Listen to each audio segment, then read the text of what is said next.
Y254. Now I'm back with another interview, and this time around I'm with a gospel artist. So guys, watu wa kuokoka musione ni kama mmepotelewa z.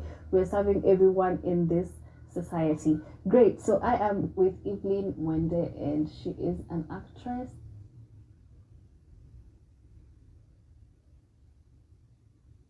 a teacher, a flight attendant, and so many other things, skills added to her profile.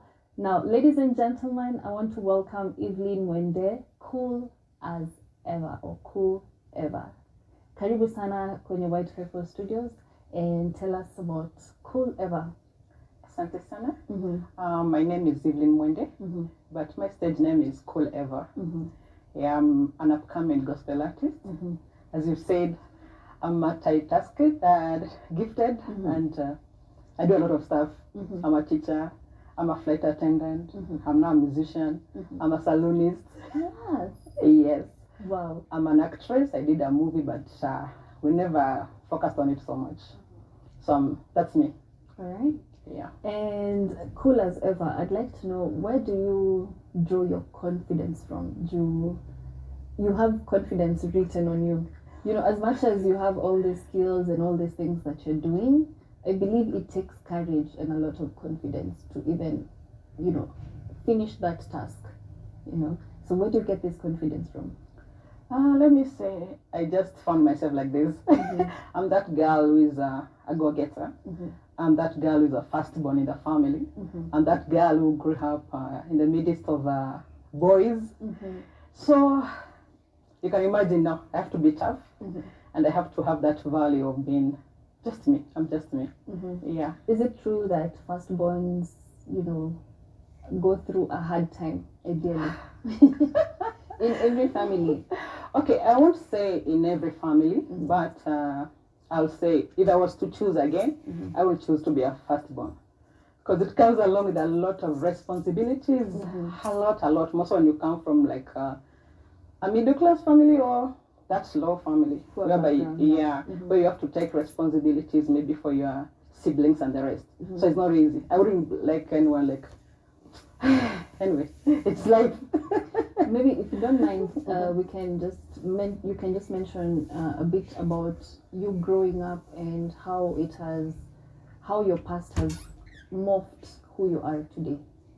Okay, I'll say my growing up was not ideal for any child, because I grew up in the village, and in the village of Machakos.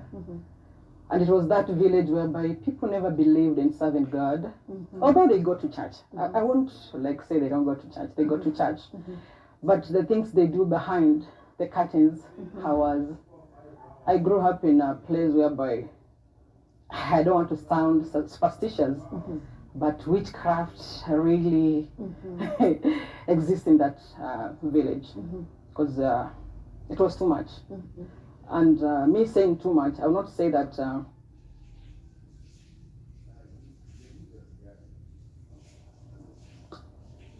other people have not faced, or others, I don't know, but I've faced it and I've seen it.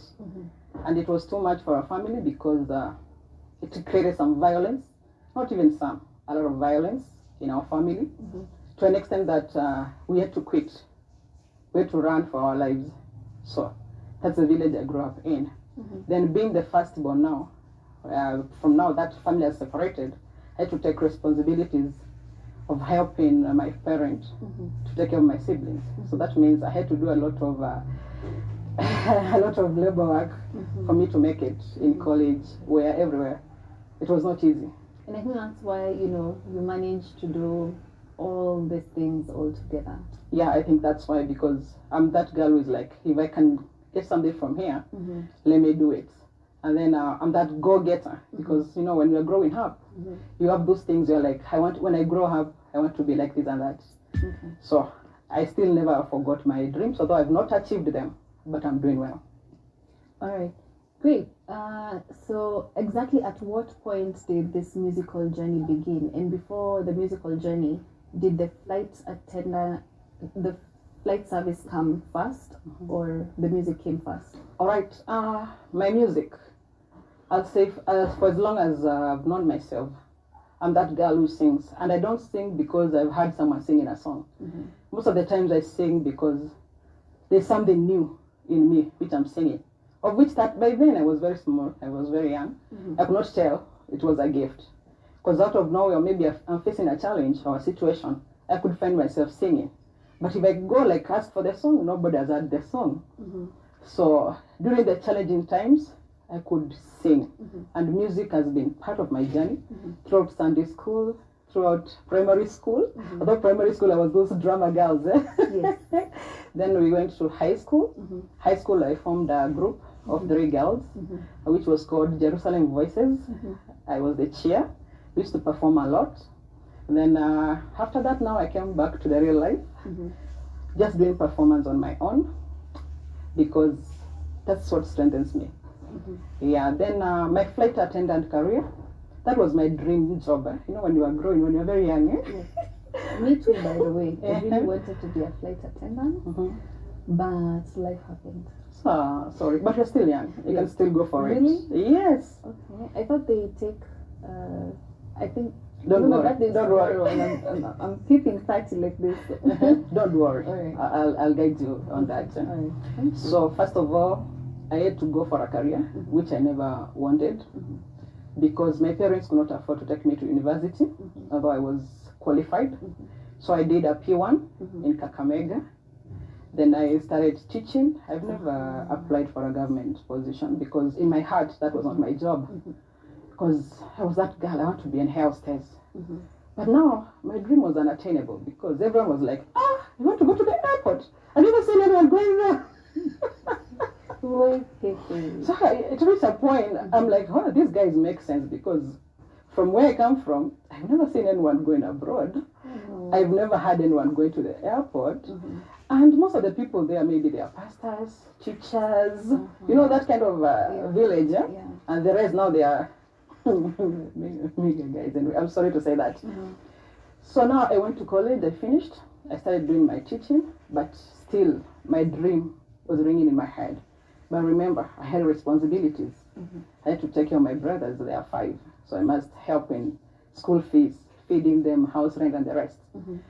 So it happened during my teaching time. I transferred to a school, a Riara group of schools. I was a teacher there.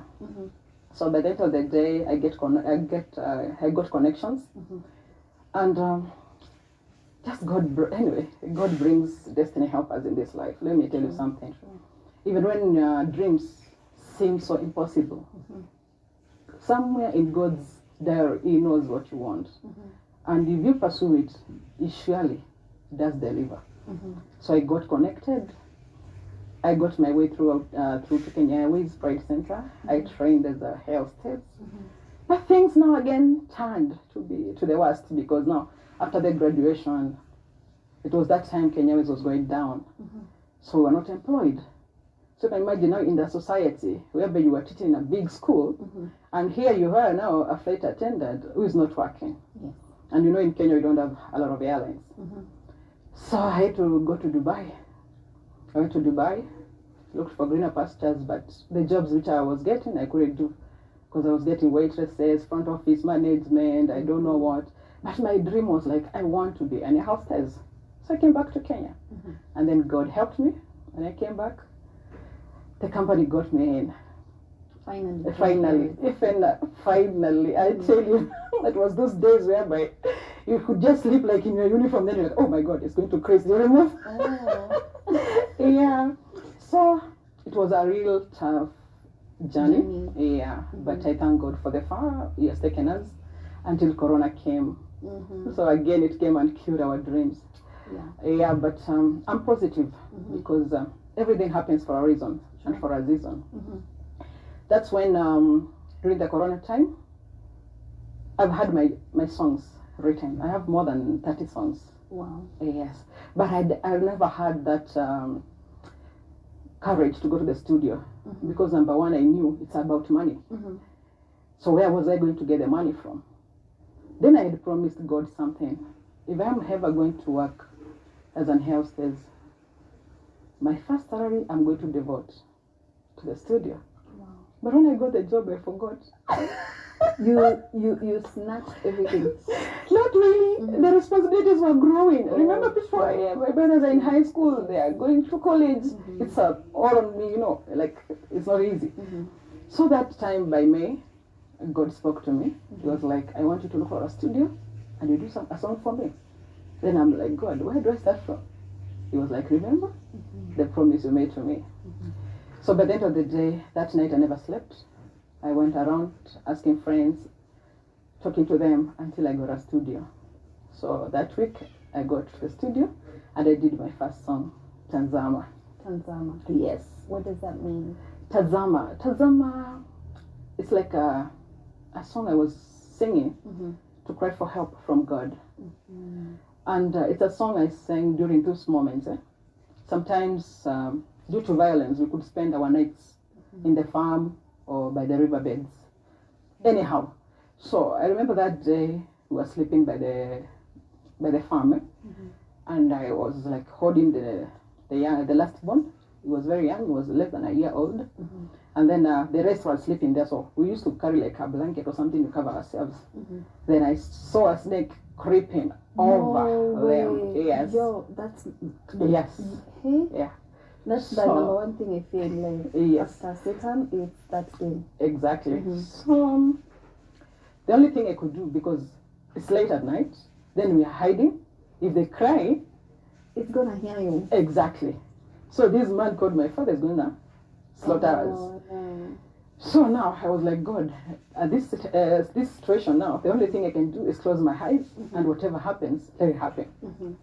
Because if I wake these boys have, and it was not just a snake, it was a big snake. It's like a cobra. So I just closed my eyes and the song came. Tazama Baba twanyenyekea twatarajia tenda jambo panguza Yesu machozi yetu tupe raha tukuabudu. By the time I was up, everyone was intact. There was nothing. There was no harm to my brothers. And that happened. Although it took me forever now to come and sing the song, because this was back in the years 2000. So that's me. That's how far I've come. Then from there, after I did now the Tazama song, unfortunately now in July, that's when now Corona hit the company so hard, and those of us who are not permanent were laid off. And I'll tell you, it was not an easy thing, because getting a message that a call that tomorrow you're supposed to be in the office and you don't understand. And then by the time you attend, others have told you everyone is going home, and then you're like, wait, what's up? What's going on? Corona. So I remember we had a group, we assembled in my house, and people were crying. And I'll tell you for free, I never cried. So they were like, Evelyn, you are so blessed. What led you to the studio to sing a song which you never knew was going to affect, which you never knew it was going to come in hand with the season? We played that song more than 10 times. But guys were crying, and I'm like, no, there's hope. Because it's everywhere.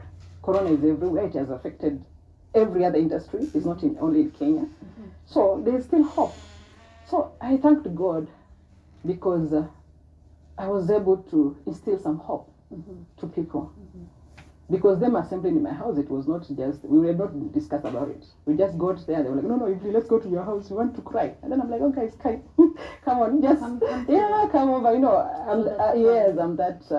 am that mature. So after that now, it became again challenging now, because, going to studio again is about money. So I did my second song, Bwembwe. Bwembwe is a song I love. Initially, I never used to know what it was all about, because I've had an experience of which sometimes it's hard for people to believe. But during that experience, I was able to transition from life to afterlife, if you understand what I mean. Yes. So during that journey of me being brought back from heaven and back to earth, the angels sang Bwembwe. But I never took a lot of interest in it. Until now, after that, now I was told it's time to do mbwembwe. And I'm like, but this mbwembwe was sung by angels. How do I tell people angels sang this thing? I was like, no, just go to the studio, do mbwembwe. So I did mbwembwe. Then now my third song, it's birthday, happy birthday. Yes, it was on my birthday, November 22nd. So I celebrated my birthday as I did a song. Yes. So that's my journey so far. It sounds like, you know, going through hell, death, resurrection, and celebration of life. Exactly. Now, my question to you is, how do you renew your energy after all these challenges? Because if it was me, I think and I believe this is another challenge that young people are going through. Yeah. I believe I'm not alone. Yeah. That, you know, you face a challenge today, tomorrow, the next day. I mean, the next day after tomorrow, and you feel like you're not enough. You feel like you don't belong here, or there's some forces against you, or, you know, like you are not meant to experience the good life, you know. So I want to know, how do you renew your energy? Where do you get that strength from, you know, to wake up and say, I'm going to do it. Naingia studio and I'm going to do this song. Exactly, that's the same question every person asks me, because it reaches that point in life whereby you are like, why was I not born like others? You know, you see people doing well in life. Children who never suffer or never struggle in this life to achieve anything. If they want to go to university, they'll go. If they want to go abroad, they will go. If they want to go to any college, they will go. But here you are with responsibilities at your age to a point that maybe you have to forsake yourself.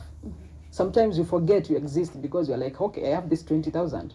But there are people who need to eat. There are people who need school fees. It's not enough. Where do I start? Sometimes you have to take loans. And if you ask someone, I'm taking a loan for other family members, they're like, wait, not for yourself? Everyone cannot understand. It reaches a point whereby you have nothing, and they have nothing, and nobody can understand you have nothing. So I'll not lie to you that I've not had suicidal thoughts.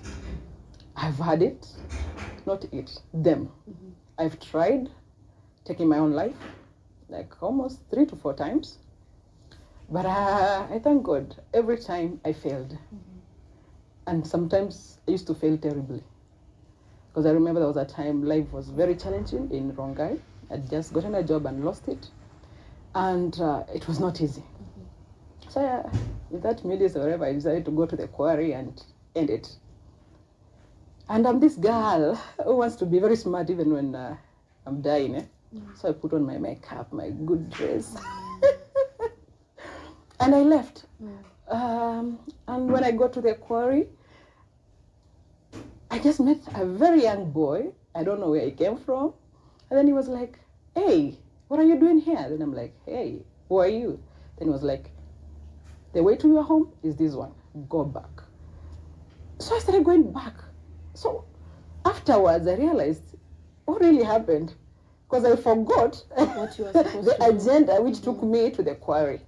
So the next time, I also tried the same, but in the midst, I had people singing in the church. So a spirit told me, you know what, just get in, sing with them, and leave. And then I got into the church. It was a Mabati church. And we sang, and the pastor was like, you come over. So he was praying for people. Then he was like, why all the tears? You know, me, I'm looking at him like, wait, which tears? I've cried enough. So he was like, God has heard your prayers. You know, it just happened miraculously, by the way.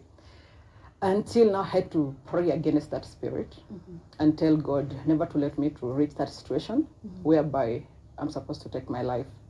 And I'll tell you for free, from that time henceforth, I've never thought again about taking my own life. And as you have asked me, my inspiration, my brothers are my inspiration. Because every time negative thoughts come into my mind, I usually remember them. Also the young ones.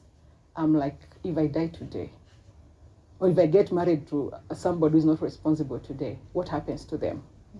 They're gonna miss it in life. Then what happens next? They're gonna be poor. Then after that, they're gonna be desperate. So my brothers are my inspiration in everything I do. I'll not lie to you. My brothers are my inspiration. course, you're the only girl. Yes, I'm the only girl, and they love me a lot, and they look up to me. I'm like their mentor. Yeah, because they've grown knowing me like almost I'm a parent. Because sometimes, even in class, I tell people, oh, my kids.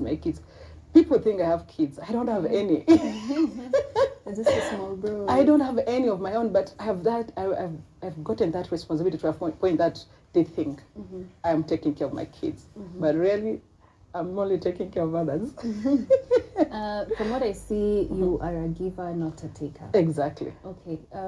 You pointed out something that it took me a very long time to realize. And I realized this, in my spiritual journey, that the present moment is very important. Yeah. What you hear, that young boy you saw, that butterfly you see passing, is normally a message that gives, swagging and the wind, the sound of the wind, the sound of the rain. It's normally a message, and it's up to us to interpret. Exactly. How do young people, according to you, how can young people go back to that spiritual connection? What advice would you give young people, if they want to reconnect with God? And necessarily, because young people don't want to go to church. One, tafosiwa utoe sadaka na hujakula asubuhi. I know, yeah. So, I mean, how do young people reconnect with God? Okay, first of all, I'd like to say this. Going to church does not make you a Christian. Rather, what you do is what makes you a Christian. Because I'll tell you for free, I'm not that girl who goes to church every Sunday. I'm not that girl who does all the Christian stuff every night or every day.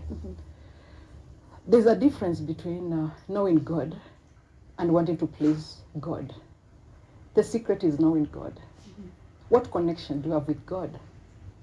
When you are alone, what can you talk with God? What relationship do you have with God? Can you sit alone and tell God, let us have a meeting? And you program things one by one. Okay, I know, I've reached that maturity in spirit world whereby I tell God, you know what, we are sitting down right now. Okay? You have told me to do a song, I don't have money. So you make sure that I do it. And for sure, you'll not fail me. Because there are people called destiny helpers. For sure, if you have that connection in the spiritual realm, you operate in faith, which nobody can just accept it, So when you have that connection with God, you don't need to please anyone. Oh my God, my friend should know I went to church. No, you don't have to go to church, but you must connect yourself. Once you connect yourself, now it comes to a personal decision. What is right for me? You get it?